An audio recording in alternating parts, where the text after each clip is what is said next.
देखिए, नंबर 3 पे आने का फ़ायदा क्या होता है? फ़ायदा होता है कि आप बाहर से बैठ के गेम को एनालाइज़ कर सकते हैं कि गेंदबाज क्या करना चाह रहा है, पिच किस तरह से बिहेव कर रही है। विराट कोहली उस चीज़ें बहुत मास्टर बंदा है वो, कि बाहर बैठ के गेंदबाज को थोड़ा-सा उसको एनालाइज़ करे। मेरा मानना है नंबर 3 पे बल्लेबाज़ी करना चाहिए। ओपन करी है, ये सीमिंग कंडीशन है जहाँ बल्लेबाज़ी इतना आसान रही नहीं। आप चाहते हैं बल्लेबाज़ी में विराट कोहली 3 पे है। ओपन आईपीएल में करी, आईपीएल में फ्लैट कंडीशन है, वो बहुत उम्दा खेल के आया, अटैकिंग खेल के आया, पर यहाँ शायद उतना अटैकिंग नहीं खेलनी। यहाँ पे थोड़ा सा विकेट बचा के भी खेलना है, जो विराट कोहली अमूमन करते हैं। नंबर 3 पे वहाँ उनको मौका मिलेगा कि आप ना वक्त बिताएं, टाइम बिताएं और गेम को एनालाइज करके अगर 50, 60, 70 रन भी बनाएंगे नाबाद, तो वो टीम के लिए बहुत काम आएगा, क्योंकि ये हाई स्कोरिंग टूर्नामेंट रहा नहीं। विश्व कप की बात करें, अभी वेस्ट इंडीज जाएंगे, वहां भी शायद स्लो पिच मिलेगा, बल्लेबाजी इतना आसान रहेगी नहीं।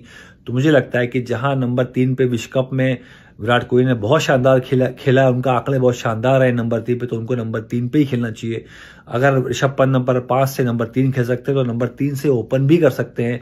लेफ्टी राइटी मिल जाएगा आपको ओपनर नंबर 3 पे, विराट कोहली 4 पे सूर्य कुमार यादव। ये आपका बेस्ट प्लान होगा आने वाले मैचेस के लिए। आपको विराट कोहली को मौका देना होगा, टाइम देना होगा, बाहर से गेम को एनालाइज करें, फिर नंबर 3 खेलें और उस तरह से अपने आप को ढाले जो सिचुएशन डिमांड करती है। उस लिहाज में विराट कोहली मास्टर बल्लेबाज है, नंबर 3 पे खेलना चाहिए।